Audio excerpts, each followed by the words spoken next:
கர்த்தருடைய பரிசுத்த நாமத்திற்கு மகிமை உண்டாகட்டும். இந்த அத்தியாயத்திலும் யோசேப்பின் நற்குணங்கள் என்கிற தலைப்பிலே யோசேப்பை பற்றிய சில காரியங்களை உங்களோடு கூட பேசும்படியாக விரும்புகிறேன்.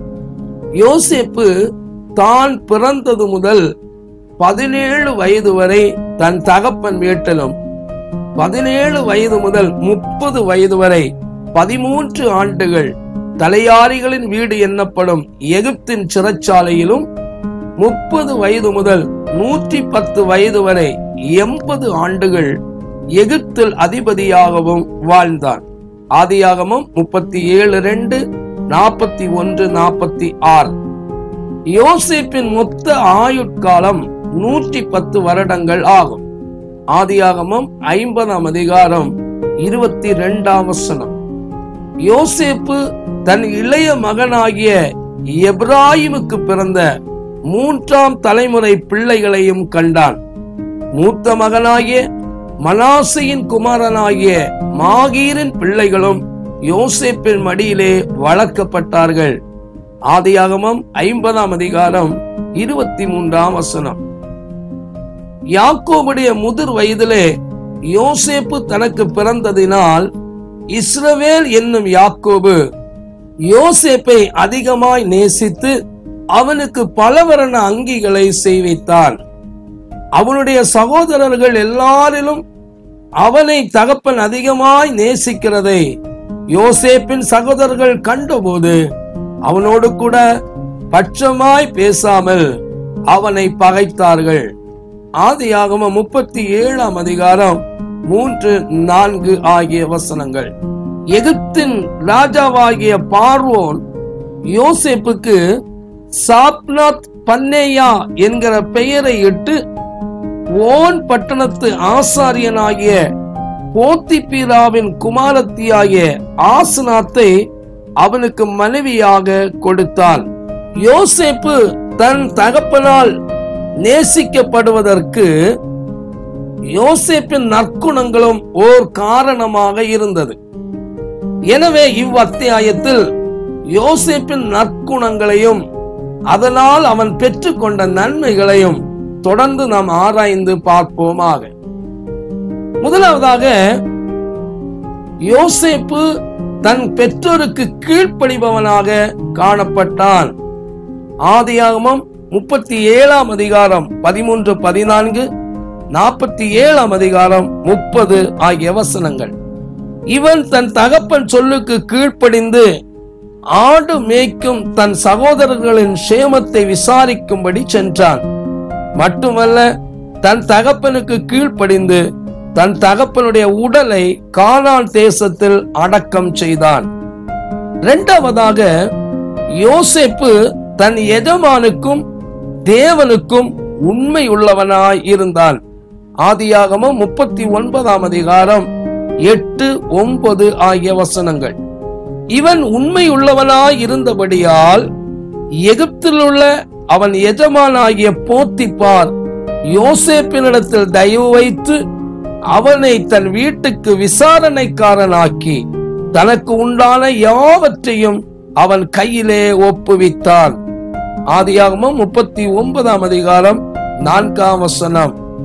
மூன்றாவதாக, யோசேப்பு பாவத்தை வெறுப்பவனாயும் பரிசுத்தத்தை நேசிப்பவனாயும் காணப்பட்டான்.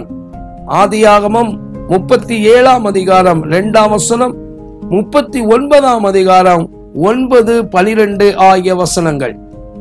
இவன் பாவத்தை வெறுத்தபடியினால் போத்திபாரின் மனைவியோடு கூட பாவம் செய்ய ஒத்துக்கொள்ளாமல், நான் இத்தனை பெரிய பொல்லாங்குக்கு உடன்பட்டு தேவனுக்கு விரோதமாய் பாவம் செய்வது எப்படி என கூறி போத்திபாரின் மனைவி அவன் வஸ்திரத்தை பற்றி பிடித்த போதிலும் அதை அவள் கையிலே விட்டுவிட்டு வெளியே ஓடி போனான்.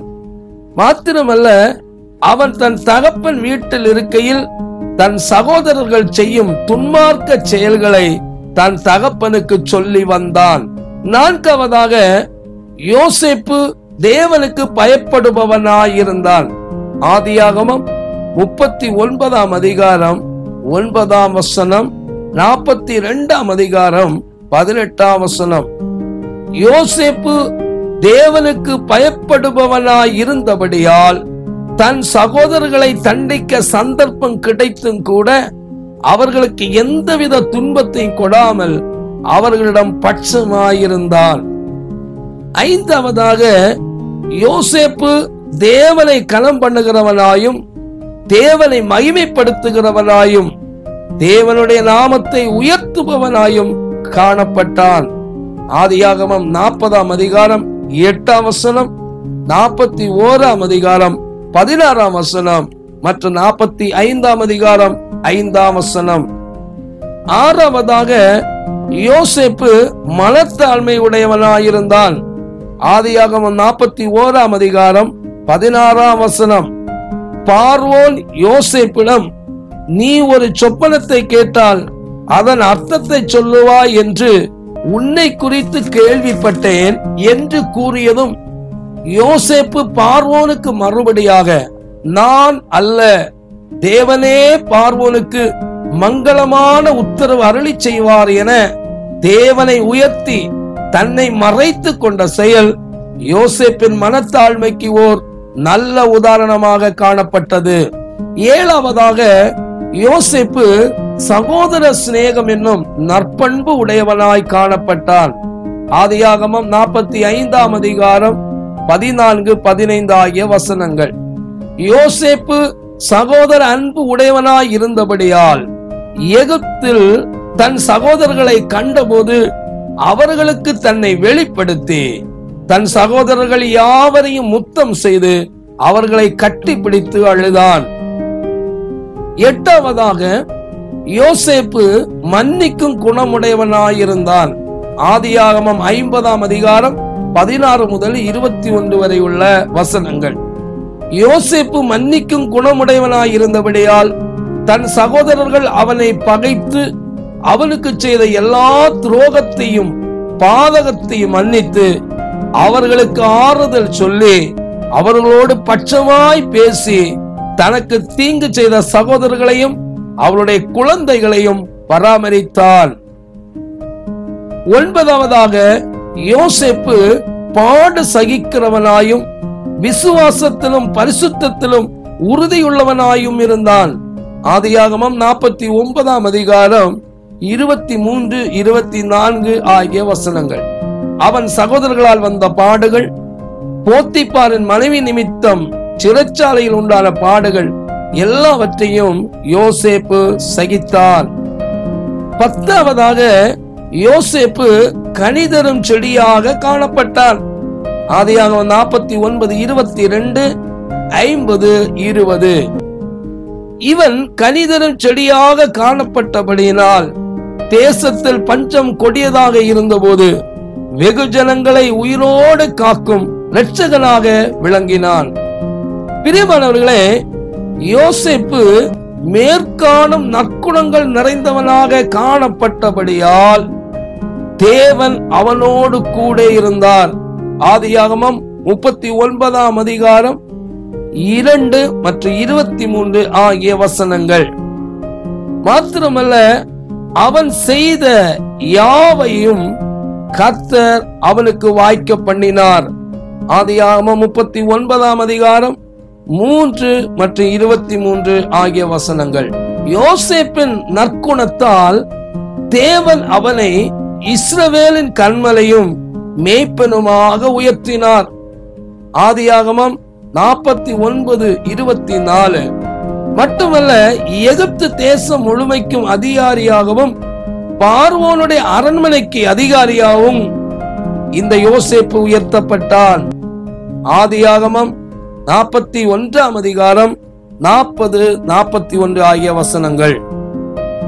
யோசேப்பு நற்குணங்கள் நிறைந்தவனாய் காணப்பட்டபடியால் கர்த்தருடைய ஆசீர்வாதங்களும் முட்செடியில் எழுந்தருளினவருடைய தயையும் அவருடைய சிரசின் மேல் வந்தது. எனவே நாமும் யோசேப்பை போல நற்குணங்கள் உடையவர்களாயும் தேவனுக்கு பிரியமானவர்களாயும் வாழுவோம். நீதிமானுடைய சிரசின் மேல் தங்கும் ஆசீர்வாதங்களையும் தேவனுடைய தயவையும் உயர்வையும் பெற்று வாழ்வோம். அல்லேலூயா.